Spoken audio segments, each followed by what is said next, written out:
with membership in that wider group, and that those norms supersede the norms of membership, say, in the United States government organization. And like any norms, you know, that they're less than perfectly realized, and he's taking a step towards realizing them. But I think, you know, do they exist before he asserts them? I mean, maybe we've got now a way of analyzing supererogatory behavior, because the norms are the ones he asserts. This is the way a human being should be. And I'm going to fulfill that. yeah, I guess the question of whether those norms are already there is one that I'm not sure I want to tackle at this point. But it's definitely worth thinking about.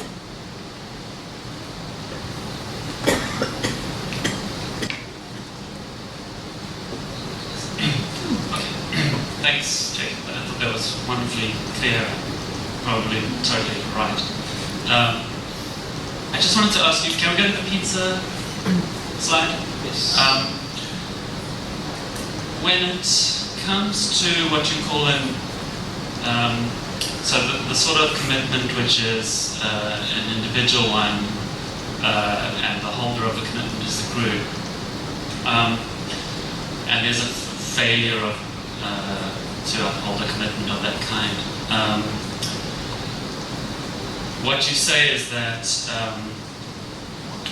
the nature of the failure is that something is owed to the whole group, and then what's owed is supplied. I wonder why you say that instead of saying something is owed to the rest of the group. Perhaps even in a 4-person case, qua the group of their own, now a 3-person group. Because it seems funny, I mean, if you were to use a 2-person case, it would seem funny to say, with a failure of that sort, that I failed to give us what was owed, as opposed to just letting the other down. So in a 4-person case, the other will be the remaining 3 people. So, can you say something about that? Yeah, that's a good question, and it's something that I definitely want to think about more. So I'm not sure if what I'll say right now will be fully satisfying, but I want to at least kind of make a first attempt at it and then see if I can figure this out a little bit more later. But I think that even in something like a 2-person case, there is, you know, there's you and me, say we take on some commitment together, and there's each of our part individually, and then there's the commitment that we have sort of as an us, as a unit.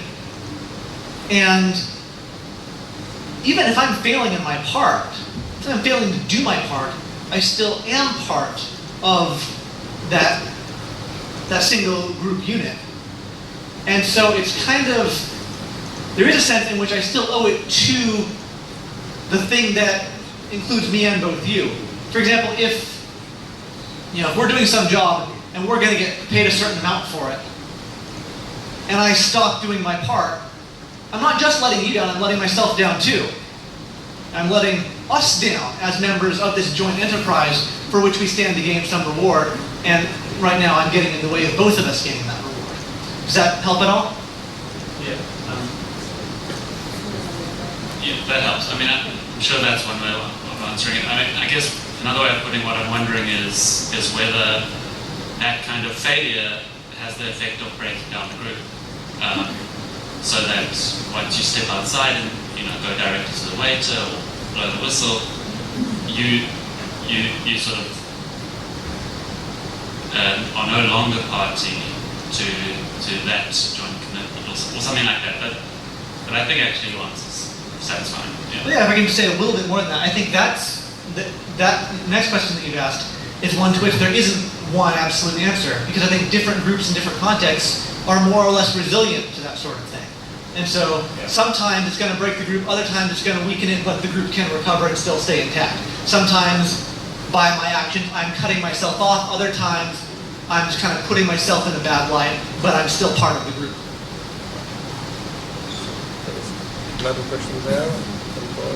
Yes, thank you for your talk, and I think I agree with a lot of what you said, but I wanted to say more about the relations between personal level commitments and group level commitments. So at the end, you really stress this idea that we should keep them separate. But I mean, there are a lot of cases in which, what I'm wondering is how separate can we keep them, and what is the interplay between them. So under one way of understanding this, it seems that that we can have a sort of group level identity, and that reasons apply for us to act because we are part of these groups. And then there are other sorts of considerations that apply to us as individuals, in that we can keep sort of these two separate, such that things that apply to us only as members of a group would not apply individually, and vice versa. But this in some scenarios would be problematic. So if you, do things that you, for example, the examples you were showing before, that you don't agree with as an individual because of other commitments you have, but do you still have the commitment as a member of a group? So did Paul Snowden still have the commitment as a member of a group, or are there constraints that come from individuals that also constrain the kind of commitments one can have as a member of a group? So I guess the first question is just to say more about, true, that there is some sense in which they are separated, but I guess depending on how one thinks of the rationality of commitments, it seems that it's also important to stress how they relate. Yeah, I think that's great. And I think that's definitely where I could develop this further. So thank you for that. I think that as far as, just a quick clarification, I don't think I was saying that they're separate in the sense that different kinds of reasons apply, or that we, that we treat them as different. Because in most cases, if I'm part of a group, then the reasons that the group has for doing what it does are also going to be reasons for me to do what I do as a member of that group. Now, there are going to be other reasons in play also that apply to me as an individual that may or may not be related to my membership of that group. And so I think about how coherent they are, that's going to be kind of partly a matter of when in time these different things occur. For example, if I have certain moral commitments as an individual, and those are going to be inconsistent with me joining certain types of groups. So there are certain kinds of group commitments that I already can't be a part of just because of my moral obligations as an individual. On the other hand, in cases where it's not quite so clear cut, there may be times where I'm part of a group, and that group has, I'm party to a group commitment, and so I have my individual commitments as part of that. Something else might come along that's also pulling on me in a different direction. And even if it's a stronger or more valid reason, I don't think it dissolves my commitments as a member of the group. It's just going to take precedence over them. And so I think, as I mentioned in the Snowden case, or just in the whistleblower case generally, I think there's a case where there are certain norms that sometimes we have to break because other norms are more important. But I think it's an oversimplification to say that when one set of norms is more important than the other set no longer has any hold at all over us. Does that answer your question at all? Yes, You can ask me more about this later if you'd like, if I haven't done it justice. yes, we have a couple of minutes for, there were two more questions. Oh, yes, thank you. That's a follow-up. I mean, in order to this, thank you very much. That was very insightful. In order to distinguish the importance of commitments, personal or group level commitments, I suppose one ought to introduce another notion, which you too, as Francesco before, are making use all the time. In fact, when referring to a moral obligation that you can have as an individual, you just refer to, so to speak, universal values. Whereas in case of the pizza group, or even the other group, and so on, or even the institutional social groups existing, even the whole democracy, they can be regarded under certain conditions as particular values. So, this is a criterion to, on one hand, separate the two levels of engagement, but also decide case by case which one is more important. Seems to me. Okay. Yeah, I think that's right. And I think kind of adding a little bit onto what you said, membership in a group is usually contingent. And so forming a group is something that happens. And when we form a group, that group takes on commitments. And so those are things that we can be part of or not be part of. And the same thing can happen to us as individuals, but there are a lot of commitments that we just have as individuals, moral commitments, for example. Whereas that's not so much the case with groups, or at least not as much or as obviously.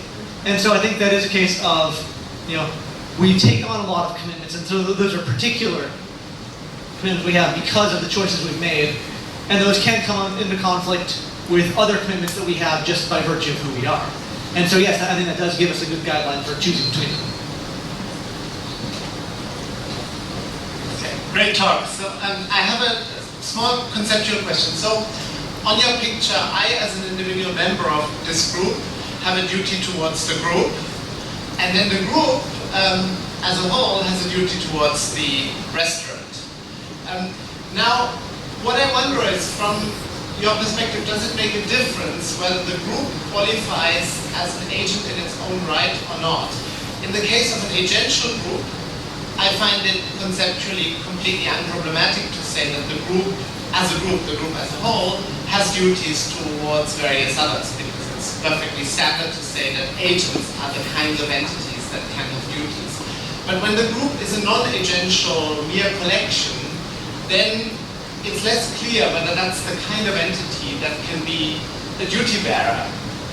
So the question then is, do you allow that non-agential groups can be duty bearers? Do you extend the notion of duty so that it applies not only to agents, or how would you handle this case?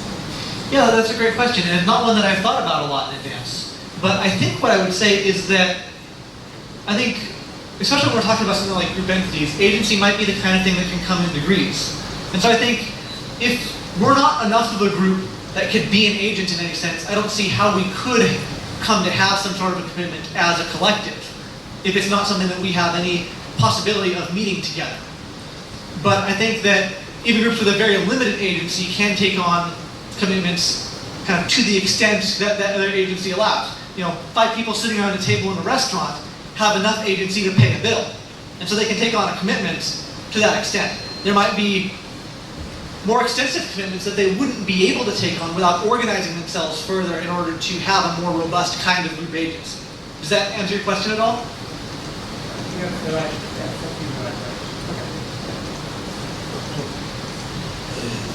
A great talk too, yes, I fully agree.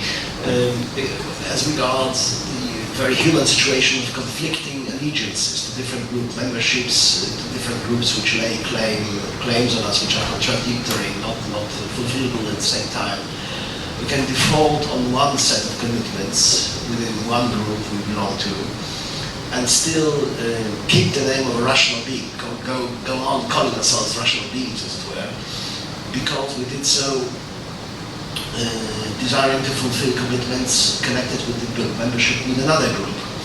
But we have, in order for this to hold water, we have to make it believable that we value our membership in the second group higher than we did do the membership in the first group, right? For instance, we value the membership in the global community, if there is any such, and I think there are limits to creativity as opposed to your position in inventing communities and groups. But let it rest with that. We can say we value the membership in the global community higher than the membership in the United States citizens community. But what Snowden did, I would like you to take stance to this, was discrediting this claim on his later expressed wish to return to the United States. So he sort of backpedaled on his former assertions to the effect that he valued the membership in the global community higher than that in the United States, by saying, well, after all, it's not enough for me to just be alive someplace on the Earth, on planet Earth. I want to go back to the United States, which means that I still value membership in the United States community higher than I do mine in the global community. How do you react to this? Well, I guess, first of all, I have to say, I can't comment on Snowden's personal psychology. So, but as far as kind of looking at it in a more abstract sense, I don't think it's necessarily the case that to choose one set of commitments to one group over another, you necessarily have to value your membership in the group, in that group higher. Just that those commitments themselves might seem to have greater worth to you for a variety of reasons. As far as Snowden's case of leaving the United States and then wanting to come back, that might be a case of kind of what I briefly gestured towards, of saying, you know what, this still is a community that's worth being part of, but it's engaged in certain activities that I find unacceptable and want to see be changed. So it might not be a rejection of that group, qua group, but a rejection of some of the practices of that. And it might have been that at the time, it seemed like the most appropriate way to deal with that was to leave, and then after time reconsidering, or saying, you know what, now that I've done my work, now that people are taking notice of it, maybe things can change, and maybe now it can be the kind of place that I can go back to. I don't know, there's a variety of ways that he could be thinking about this, but I think it could be something along those lines of not so much rejecting the group itself, but seeing problems with it that need to be addressed. The last question. Thank you very much. This was very instructive. My question refers to the whistleblower case. I take it now this distinction between content and holders means that they are independently variable. And the interesting thing for me with this whistleblower case is that there is a very clear reaction on part of the group that this is a case of betrayal, and it is perceived as a failure on the individual level.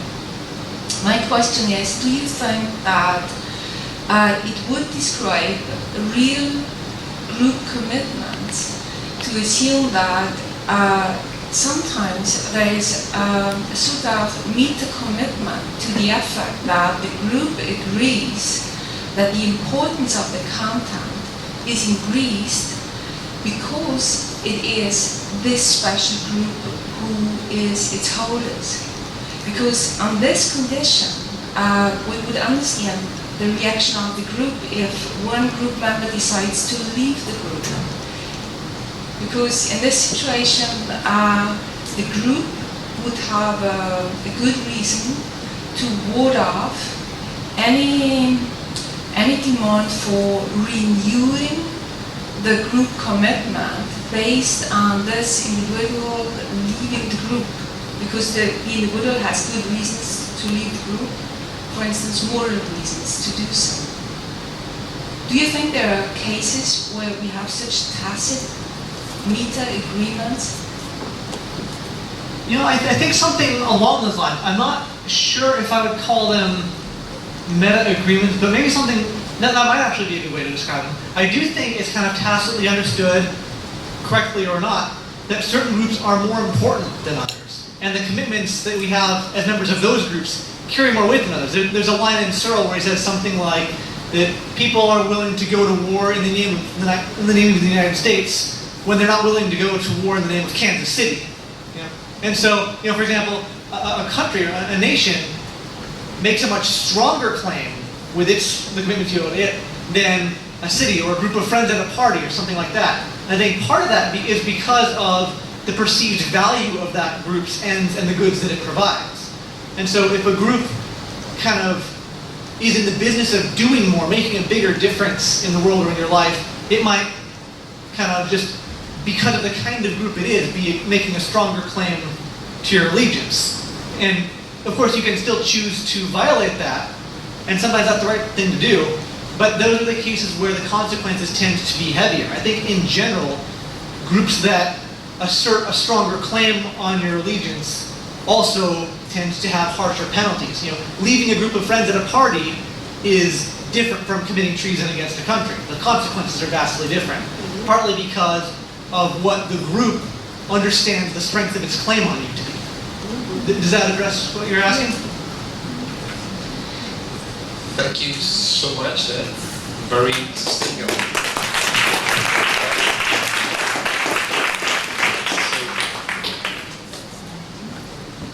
we have Joshua Keton from a Graduate Center of City University of New York.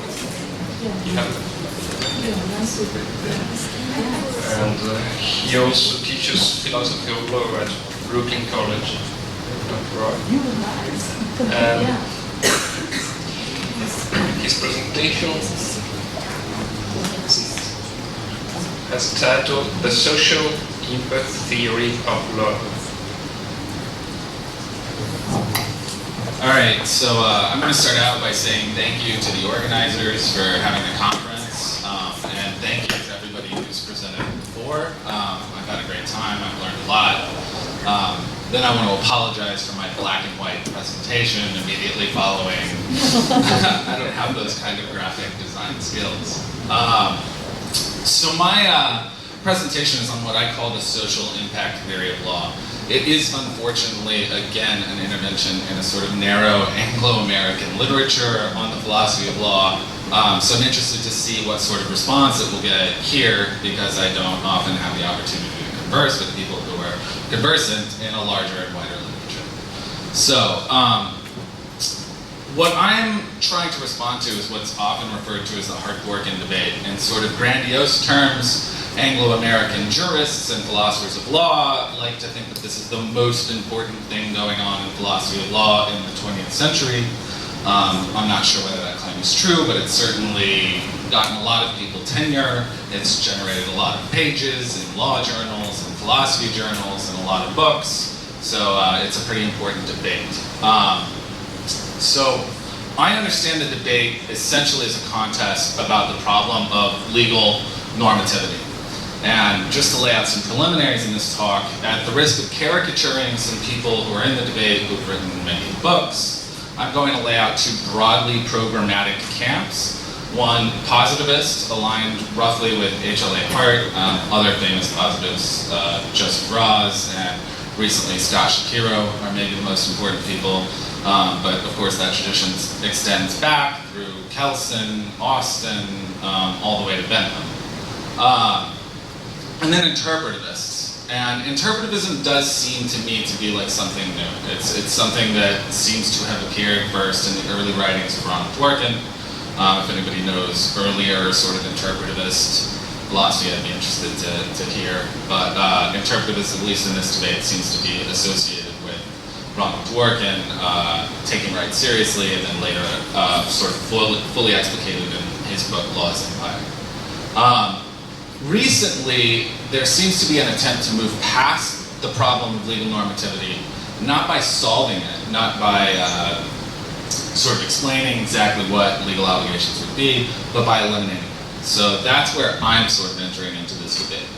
So I've said the problem of legal normativity several times, and perhaps many people aren't familiar with that. So this is how I think of it. The problem of legal normativity is the problem of understanding how it is that legal systems generate these rights, duties, powers, immunities, obligations, the things that we're all sort of familiar with legal systems doing. Nobody but sort of analytic anarchists seems to reject the idea that at least in principle, legal systems are capable of generating rights, powers, obligations, duties, etc. And I'm just going to take it on principle here that analytic anarchism is false. I'm just not going to address the analytic anarchist. Natural law theory seems to offer the only truly easy answer to the problem of legal normativity. But for present purposes, at least, I want to set it aside. I don't see it as being an important part of the debate that I'm trying to respond to. I think there's a lot of value in studying natural law. I don't mean to insult anybody who thinks natural law is valuable. I just don't think it's an interesting, for present purposes, position. So what I'm going to start with is the position of legal positivism. Positivists seem to argue that law is a special class of norms. They call them legal norms. That is determined entirely by social facts. That seems to be the core of positivism. And paradigmatically, these facts are going to be facts about what legal officials or officials in a legal system have thought, believed, decreed, published, etc., etc. So what things have happened in courts, what arguments have been made by lawyers, what documents have been published by legislatures, etc. Hart tries to explain the normativity of law by making this distinction between what he calls the internal and external points of view. The external point of view is essentially the point of view of one trying to understand and describe a legal system without reference to its specifically normative features. So from the external point of view, you're able to make observations about behaviors. So you simply ignore the fact that the law could create a reason for acting. So if you're trying to observe the rule of taking hats off in church, which is Hart's sort of famous example, what you notice is that when people enter this specific building in the middle of town, that men take their hats off, and when they leave the building, they put their hats back on, and eventually you say, aha, there's a rule that you take your hat off before you enter that building. And that's from the external point of view. Now, that fails to capture a very important part of how people approach rules. Christian List, I think, actually just mentioned it this morning, the fact that people see rules as reasons for acting in certain ways. And so that's what the internal point of view is for. When one adopts the internal point of view, one approaches the law or a rule as a normatively salient feature of social life that presents one with a reason to act in conformity to that law or rule. Of course, most people don't approach the law this way, at least most of the time. I mean, most of the time we don't speed or wait for the light at the crossing of a street out of some sort of deep respect for the fact that the law is giving us reasons to act some way. We do it because we don't want to get in an accident or we don't want to get in a ticket. And so Hart recognized this and thought that what was important was not that every rule be approached from the internal point of view, but that certain very important secondary rules be approached from the internal point of view. Rules he called the rules of recognition, change, and adjudication. These are the rules that help constitute the legal system as a legal system. And he thought that it was really only important that officials of the legal system, acting in their official capacity, approach these rules from the internal point of view. So if you're thinking to yourself that this is not a particularly satisfying answer to the problem of legal normativity, I think you're right. It's an incredibly unsatisfying answer. Essentially, Hart is applying to the brute fact that judges seem to treat rules as reasons for acting, but he doesn't seem to provide any reason why judges should think of rules as reasons for acting. He's just saying that they do, and when they do, we have a legal system. So Ronald Dworkin responds to Hart's book with two insights. And the two insights, the first one is that law is characterized by fundamental theoretical disagreement. I think this is, at least in Anglo-American law, really clear if you read very many judicial decisions at all. There are lots of debates over whether or not we should be looking at the strict meaning of the language, or we should be looking to the intentions of the legislature, or the broad purposes of the law. And judges seem to disagree in good faith about these questions. Nobody seems to be disingenuous or insincere in these debates. So if such disagreements are so widespread, Dworkin thinks, it doesn't seem to be a case that a large number of judges could possibly actually be conforming on the same set of rules. If they're supposed to be conforming and adopting the internal point of view towards the same set of rules, how can it be that they seem to disagree so widely and so prevalently about just what those rules are? So Dworkin offers as a positive theory the theory that he calls law as interpretation or law as interpretive practice.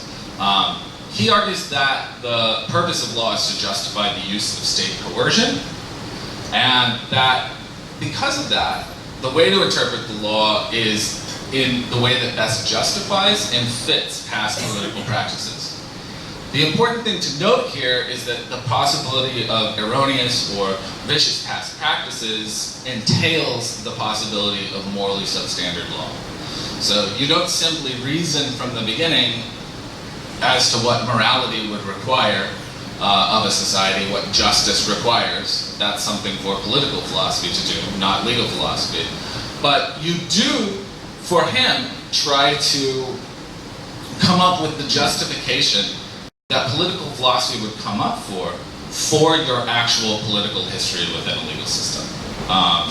So for instance, any justification that fit the original sort of words of the US Constitution would have to be quite bad with respect to equality. I mean, there are significant problems with respect to racial equality, gender equality, and class equality in the original United States Constitution. So while one could give it the best interpretation one possibly could, it would still be a pretty substandard interpretation morally. Certainly not what any theorist thinking today would come up with as a picture of a constitution for a model democracy. So it's important that we understand how the idea of justification functions in Dworkin's theory. And he claims that any interpretation must claim to be the best in order to stand up to critical scrutiny. One way of putting this is that we as philosophers sort of adopt this norm quite normally. You don't go up and find the worst sort of reading of your opponent's argument that you can, defeat it, and then say, oh, I've won the day. See, it was clearly silly. If you do that, people are apt to reject whatever argument you've given because they think you're attacking a straw man or something like that. Rather, good philosophy seems to occur and seems to be taken up when we take on the strongest, most charitable version of the argument that we're opposing and still try to take it on or accept it, etc. And so the idea is that justification functions that way. You're looking for the best light. So legal interpretations have to claim to be the best in order to justify this distribution of legal rights and responsibilities in a legal system. In order to do this, Dworkin thinks that legal officials have to assume certain principles of political morality, the principles that they take as true, the best principles. And so we can see how Dworkin's position really does seem to offer a solution to the problem of legal normativity. It justifies the use of state power with these political principles, principles of political morality that are normative to begin with, that are moral to begin with. So legal obligations are just the moral obligations that sort of cohere with our past legal practices. So maybe we can all go home because the problem of legal normativity is solved, but this is philosophy, so no. At this point, positivists come in and they claim that laws cannot do what they're supposed to do, which is guide action, if one has to engage in such complex reasoning in order to determine what the law is. I don't know if anybody here has read Law's Empire, but Dworkin goes into great detail about what his mythical judge named Hercules, if that gives you any indication of how hard it is to adjudicate, as Dworkin wants us to, how Hercules would decide the law. And Hercules is just like a normal judge, except he has infinite time, infinite patience, and perfect rationality. And so Hercules is able to spend all the time that he can doing all the historical research he needs to do to get clear about all the past political practices. And he never makes mistakes of rationality like I do. And he has perfect patience. He never gets tired. He never does what he's not supposed to. He's perfect. And that, Dworkin argues, would yield a determinate outcome in every case before the law. If you could reason with unlimited time, resources, and rationality, then you would be able to come up with the correct outcome, the best answer to any legal question. Dworkin just sort of responds to claims that Hercules is mythical by saying, like, yes, I know, I named him Hercules. And he just sort of says, well, it's too bad that it's hard. The law is hard. And it's not that that's not an acceptable answer, but it's certainly not a satisfying answer. That, oh, if we only had unlimited time, resources, and rationality, we could come up with the right answer to each legal question.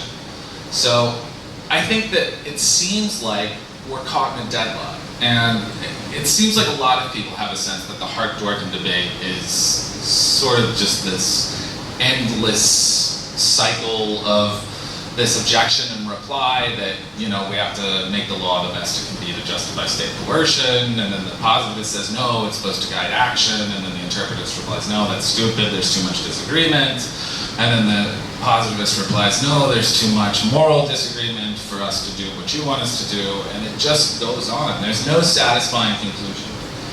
And so, there's an attempt to move beyond, to eliminate the problem of legal normativity rather than solve it. Here's the attempt that positivists make. I'm using Scott Shapiro as my example just because he's more recent. He's written about this more recently than Raz has, but Joseph Raz also came up with a very similar sort of solution to the problem, or attempt to eliminate the problem of legal normativity. So according to Hart, officials adopting the internal point of view is sufficient for explaining the normativity of the law. Officials who adopt the point of view approach it the way that we would think someone should approach norms in the ideal case, the way that Professor List said that sometimes we should approach norms as providing us reasons for action. But Shapiro claims that while the internal point of view can explain why the judge should approach the law that way, the internal point of view can't explain why the judge should think anybody else would approach the law that way. And one way of thinking about this is, I can make a decision. I can decide to see the laws as authoritative, as having authority over me. And that is what happens when I adopt the internal point of view.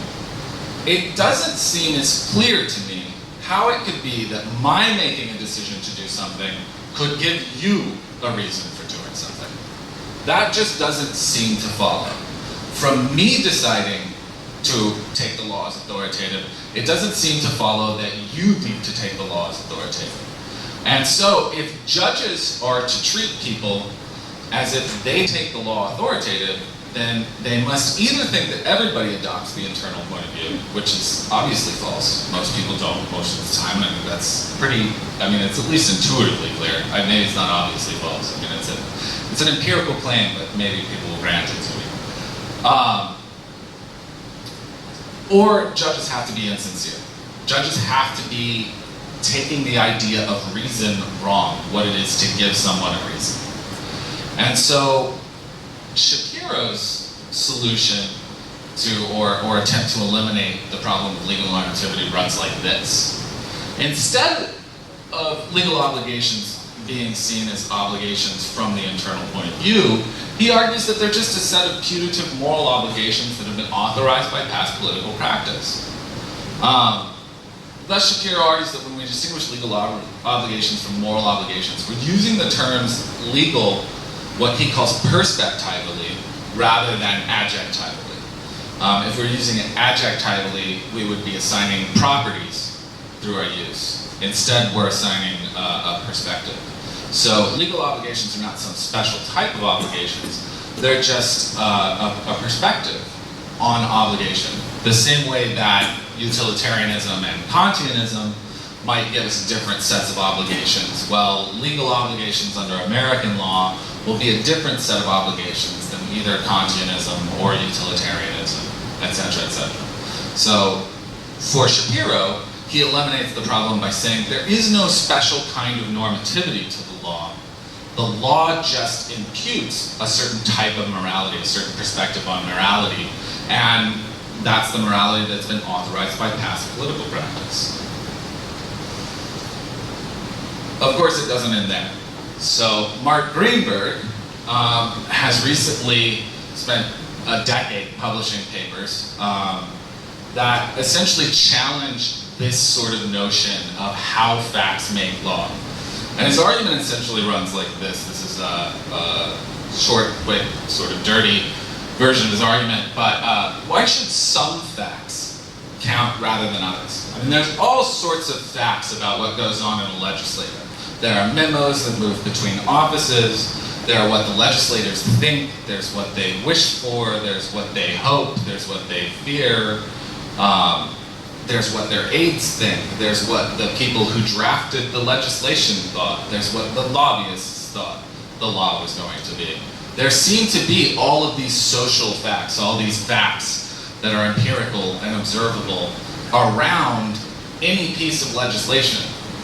And the question is, how can we determine which facts determine the content of the law? And so Greenberg argues that only some sort of normative facts can serve this purpose. And so Shapiro must be wrong. It's not that past social facts impute this particular morality, this moral point of view, because a number of different moral points of view will be compatible with the total set of facts that comprise any legal system's history.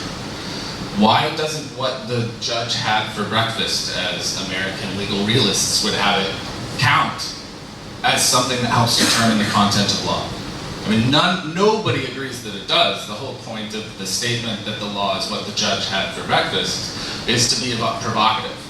It's not meant as a serious theory, but why not? And so Greenberg's argument is, well, for fairly straightforward reasons of democracy. Like, we don't think it should count. We don't think it's fair that it counts. We don't think that's how it should count. And so Dworkin thinks that we have to invoke this moral normativity. And this yields what he calls the moral impact theory of law. And the moral impact theory argues that we should understand the content of the law as the total change to our moral rights, responsibilities, duties, powers, etc., that the legal system as a whole makes. So when the legal system passes a law that says that you should drive on the right side of the road, what that generally tends to do is signal that people will start driving on the right side of the road, which is going to make it dangerous to drive on the left side of the road, and possibly negligent and foolhardy.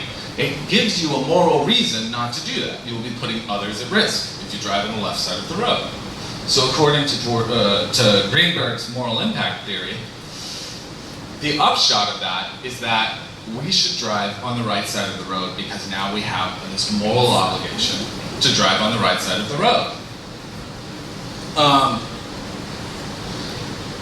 It's worth noting that democratic values will authorize a large number of obligations that would otherwise be sort of morally neutral, and authorize them, sort of impugn them with this democratic credential that allows them to impose sort of moral obligations via sort of standard examples of respect for fellow citizens and the things that we think are good about democracy.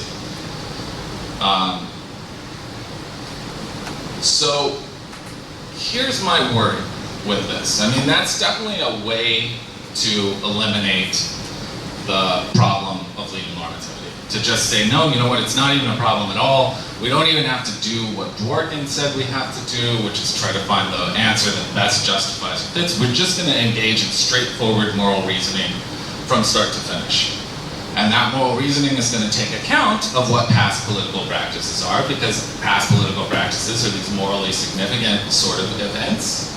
But we'll just start with straightforward moral reasoning and carry it on from what's happened in the past to what our obligations are now. That's an answer. However, the positivist worry with action guidance seems to remain. If we all have to start engaging in straightforward moral reasoning from past events to present, it doesn't seem like very many of us will probably come up with the same answers, at least not in all cases. In traffic cases, we might all come up with the same answer, and that's good, but we all know that traffic problems are a sort of special kind of coordination problem that are, relatively easy to solve, whereas there are other sort of intractable debates in political morality. These seem to vary across culture and time, but they always seem to crop up. So I think this motivates us to seek an alternative solution. I don't think it's like a knockdown argument against Greenberg's moral impact theory of law. He might just be right. He might be right that what the law is actually is just whatever you would conclude if you reasoned correctly, morally, from all past political decisions to the present day, to what your obligations were. But I think the fact that that would be a surprisingly difficult and yield very divergent views in sort of conditions of pluralism and moral disagreement is a reason to seek an alternative solution. And it's worth noting, I think, that both Shapiro and Greenberg seem to rest their case for this imputing of moral normativity to legal normativity, eliminating the problem of legal normativity by saying there's no special class of norms called legal norms. They want to eliminate it, and they want to just give the case over to moral norms. In Shapiro's case, moral norms that are imputed by authoritative political institutions, and in Greenberg's case, whatever the moral norms actually happen to be, in light of the morally salient facts of past political practice. So, I think that Margaret Gilbert's idea of obligations of joint commitment, which she applies in her book on political obligation very generally to political obligations, have an even stronger case as obligations, as filling in for legal obligations. So this is just my quick sketch. I'm not going to spend a lot of time on it here because it seems like people are quite familiar, as it should be, I guess, on day 3. So according to Gilbert, a personal decision provides a sufficient reason for acting in its accord.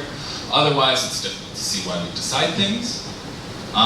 Joint commitments similarly jointly give groups of people sufficient reason to act in accord with the commitment. And further, joint commitments seem to operate such that each owes all the others action in accordance with the commitment. This is the idea of it providing people with standing to demand behavior in accordance with the commitment. Thus, joint commitment is a form of social rationality constraints that provide a group of people with sufficient reason to jointly act and the standing to demand action of others. My claim here is that this is the type of normativity that we need to solve the problems that we face. And so I propose what I call the social impact theory of law. Assuming a complex and diverse enough society, the entailments and nature of a joint commitment are likely to come under, and I think frequent dispute. Thus, a natural move would be to designate some institution the power to articulate, explicate, adjudicate, and enforce such commitments. Call such institutions of sufficient complexity legal systems. So my argument here is that what legal systems are for is helping us to bring to light and debate and discuss exactly what are entailed by our joint commitments to one another in society. There are counterexamples. There are people who don't seem to accept their joint commitments as society, radical anarchists, I don't know, Manson or John Dillinger or something like that. I don't consider that a huge problem. I mean, I think we can just sort of say, like, yeah, that's a different sort of problem to deal with. But most of us, most of the time, seem to accept that we're basically committed to some sort of project of having a common life. We just seem to be disagreeing about what that project is. So here's a very basic sort of how does this theory measure up against the common objections that I've sort of gone. In terms of providing other people reasons, it seems like SIT is capable of doing so. The social impact theory is capable of doing at least as well as the moral impact theory or Shapiro's putative theory. A feature of joint commitment seems to be that they do offer other people reasons. They offer us all reasons for acting jointly. That's what's joint about them. Further, SIT seems to explain everyday intuitions about the separation of law and morality. Sometimes the guilty go free. Sometimes the morally innocent are legally liable. We all seem to accept these cases. They're regrettable, perhaps, when there's a deep separation between law and morality. But most people seem to accept that at least in sort of everyday terms, there are going to be times where the law just doesn't work perfectly, where it just doesn't, it's not a perfectly moral institution, and yet still seems to require certain actions of us. So here are my sort of major questions to try to evaluate the social impact theory. Can the social impact theory account for the action guiding function of law? I think it can. Since SIT posits only social relations and the rational commitments that those relations entail, which are presumably open to empirical disconfirmation. It doesn't require us to do something like engage in straightforward moral reasoning from first principles to present day obligations, which seems like so open to wide and variable disagreement. I mean, it seems amenable to science. It doesn't seem like an easy scientific project to me, but it seems like essentially a social scientific project. Second, can SIT make sense of the way that facts make law? Can it respond to Greenberg's objection? It seems that it can. It seems that SIT offers the salience of certain facts as interpretations of joint commitment. The normativity offered by joint commitment seems sufficient to select which facts make up the law without reverting to any sort of prior notion of morality. It seems to do so just via notions of rationality. Finally, there's the question about Dworkin's sort of position that the purpose of law is to justify coercion, and can the social impact theory of law justify coercion? I'm not sure, but I don't think so. I don't think it can justify coercion. I can't go into this here, but I think Dworkin's point about coercion confuses the purpose of the law with the value of the rule of law.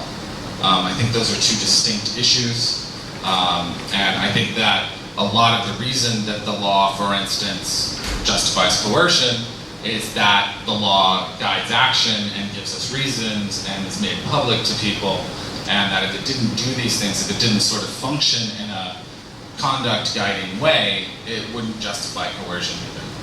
But that argument is sort of beyond the bounds of the paper. So, that's it. Thank you so much. 1, 2, 3, 4 questions? Okay. Thank you for a very clear presentation.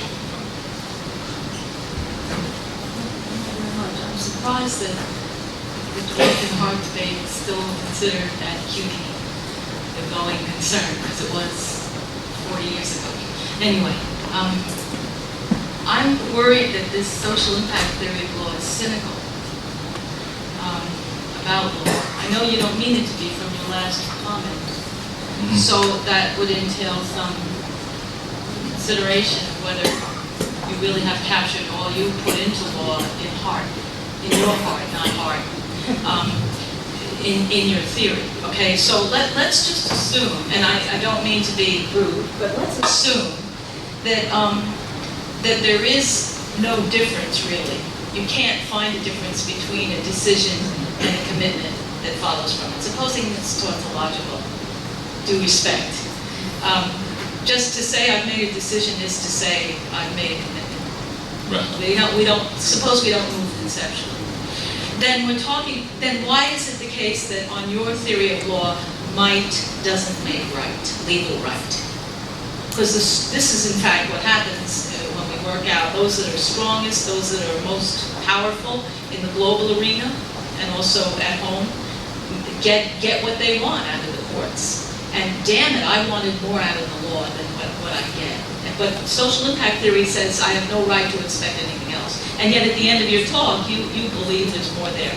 So tell me why might doesn't make right on your theory. I guess I want to start by saying that I feel fairly cynical about the law. I feel like it's important to keep very distinct. I like Hart's insight. I like Hart's attempts to say that the law is what the law is very distinct from what the law should be, and only by being clear about what the law is can we really get clear about what needs to be done to make the law the way it should be. So I think there's one sense in which, with respect to law, might does make right. I'm not sure I want to talk about it in this terms. One way to think about it is if you're just talking in terms of decisions, one way to think about it is this. The political community has made a decision when they draft a law, right? They've said something is obligatory or something is prohibited or whatever they say. And unless the political community goes through the political act of changing its mind, that decision needs to hold. And those decisions are a lot more costly. It's very costly for a political community often to change its mind in a way that it's not often as costly. Some people with their various psychologies aside, for people to change their minds. So sort of political decisions sort of have an inertia, and I just feel, my cynicism says that cuts both ways. If you make the right decision, that inertia is great because it sort of helps you keep to the right decision even when times are hard. If you make the wrong decision, well, that inertia is bad because it's hard to change the fact that you made the wrong decision. But I think that the thought that you made the right or the wrong decision is a moral thought. Often. It's sometimes a prudential thought, certainly, depending on what the law is about. But that's kind of my answer. I hope that answers your question. Thank you. Very quickly, on 2 points, a minor one. Thanks God, you modified the moral impact theory of law because it seems to me it would have been absurd consequences.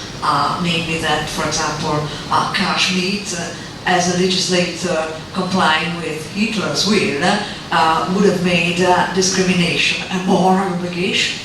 Okay, so thanks God you are on the side of the social impact theory, which probably has no such disconcerting consequences. But the second and more important point concerns dworking. It seems to me, well, I'm no specialist, but it seems to me that at least starting from You'd Better Believe and up to the last legacy of him, Justice for Hedgehogs, Dworkin is all the time arguing that interpretation is based on the research of truth, of value judgments, which would have nothing whatsoever to do with past political decisions or practices for the same reasons I gave before. So I would tend to interpret interpretivism in Dworkinian sense much more as a cognitivism and a naxiological cognitivism of the sort we need desperately all the time. Okay, so I want to start with your first point, which is probably me maybe mischaracterizing Greenberg. It's not that that past political decisions change morality. So we can't by fiat decide that discrimination is now moral. He doesn't think that past political decisions have that impact on morality. He thinks that past political decisions will have an impact on what our moral obligations are. Through various features. One of them, for instance, is just the incredible sort of signaling power of governments, right? They just seem to be the types of entities that are able to put up enough traffic lights to really make a difference to solve that particular coordination problem. So I think he would actually argue that if you attempt to pass a law that's just blatantly discriminatory, it's not going to have much impact because it's not really going to change what our moral obligations are. So I think it's actually, in a certain way, he's a follower on of Dworkin, and maybe a more straightforward. If you think of Dworkin in Justice for Hedgehogs, I have a lot of trouble with that book. Dworkin changed. It's not always clear to me what moves he's making. One of the moves that I think he is making is to repudiate a lot of the things that he said earlier about fit and justification, and argue for a more, what I've called here, a limitedist position like Greenberg. But I'm still sort of working through Dworkin in Justice for Hedgehogs. But what I do want to say about Dworkin is this. It depends on how seriously you take the requirement of fit. Fit is supposed to be coherence. So one way of thinking about the way that Dworkin thinks we should do interpretation is this. You have this set of historical data, all of the things that the legislature said, and all of, maybe including all of the letters that people have written to one another, the Federalist Papers, and whatever, to take the American case. You just have this body of facts. You have to figure out what principle would best justify, would put all of those things that people said and did in the best light possible. And of course, doing that, you're going to throw out some of the things. You're going to say, oh, this thing that they did this time, some of these horrible Supreme Court decisions, for instance, Plessy v. Ferguson, Korematsu, Dred Scott, the ones that we really don't like, the ones that we wish had never happened. You're going to say, those were a mistake. Those are aberrant. Even though my interpretation of political morality doesn't really fit those, I'm willing to take that because by getting rid of them, we end up with a more coherent sort of, truth, justice, equality sort of idea of political morality. But presumably if you had this sort of like deeply vicious and horrible past political practices, if you're applying Dworkinian interpretation to Nazi law or something like that, it's just not going to turn out that good. I think because of the requirement of fit. Some people argue, like you did, that fit reduces to justification, and then you get a whole different story. That might be right. That makes Dworkin then a lot more like Greenberg, in my opinion, and then he has to. Like I said, I don't think that I defeat the possibility that that's true. Once more, value doesn't mean moral value. Axiology is wider than that. Okay. Thank you. One last question because we have no time. Maybe you Sorry, can the last question. So, I guess there were two questions, and I wasn't sure when you elaborated your view, your social impact view. It sounded a bit as you were referring to the first rather than the second. But I'm not sure about that, so this is partly a question of clarification. I just want to add a point. So one wants to distinguish the source of the law and then the normative impact of the law as it has been developed. And I think some of what you said seemed to be saying like the law is reflective of joint commitments, so that would be a source question, not so much as the impact question. So that's the question of whether that's where you were coming from or whether you want to make both points. Another thing I think about, well, I want to make two comments. I mean, one thing is that the law itself, we tend to understand, it stipulates rights and obligations. And I think this is one of the things in terms of John Searle's work on the social world. He talks about all these deontic powers and so on. I think in his world, in his way of thinking, these are actually stipulations. I mean, there are all these stipulations within the law, so we've got a whole bunch of things that we can appropriately think of as legal rights and obligations or institutional rights and obligations, and these are simply stipulated. So then the question is, how does any of this become normative for anybody? So I take that to be the normative. One problem with legal normativity would be not that the law. How does the law? Does the law include obligations and rights? Yes, it does, stipulatively. But how does it have any normative impact on anyone? So there's the source question of the obligations and rights, and then the normativity question. And just one topic in philosophy of law that I wasn't sure that you were mentioning it or going into it, but sometimes it gets expressed this way. Sort of what is it for a legal system to exist? And there's this idea of the existence of the legal system, and somehow, so one way of looking at it is, develop the notion of law's existence, such that you can see that given it exists, as opposed to just a simple abstract theory of stipulations, or an abstract set of stipulations, give an account of law's existence, so that you show the kind of normativity it has, or could have, or so on. So I think in my work on political obligation, I was sort of in a sense in the area of law's existence and how it can exist in this way such that people have rights and obligations of a sort of non-stipulative kind to obey. I probably said too much too quickly, but perhaps you can find a question there and answer. I think I can. So one way of thinking about the first part of your question, the part about whether or not it's a source problem or a normativity problem, which is sometimes put as the problem of legal validity versus the problem of legal normativity, sometimes put as the grounds versus force distinction, is that the attempt here, the idea of this eliminative position, if this wasn't clear, is that those are not two problems, that's one problem. That law, if it's anything like we understand it, sort of must be normative.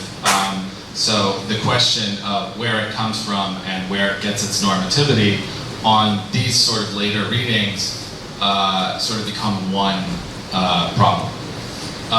So which sort of segues into, I think, your decision about the existence problem. I did a lot of work to try to relate this point to this literature, this debate that's sort of ongoing and very big, and so I didn't spend a lot of time on this last part, and I assume we're maybe familiar with things that are familiar to me because I've been thinking about them all morning and last night, but not familiar to people who haven't been thinking about them recently, even though they know these things.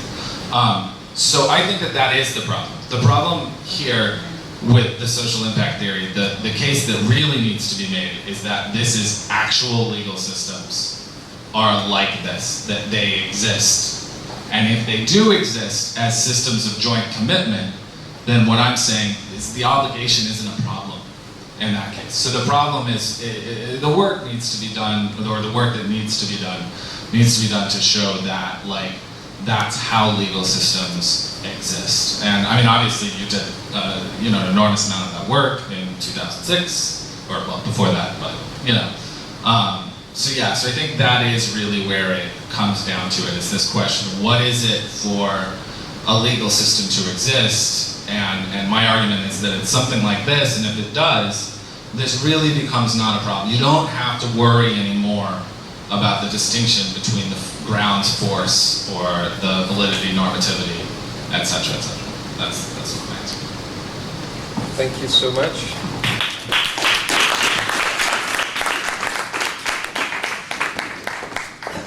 So we have the last presentation this morning.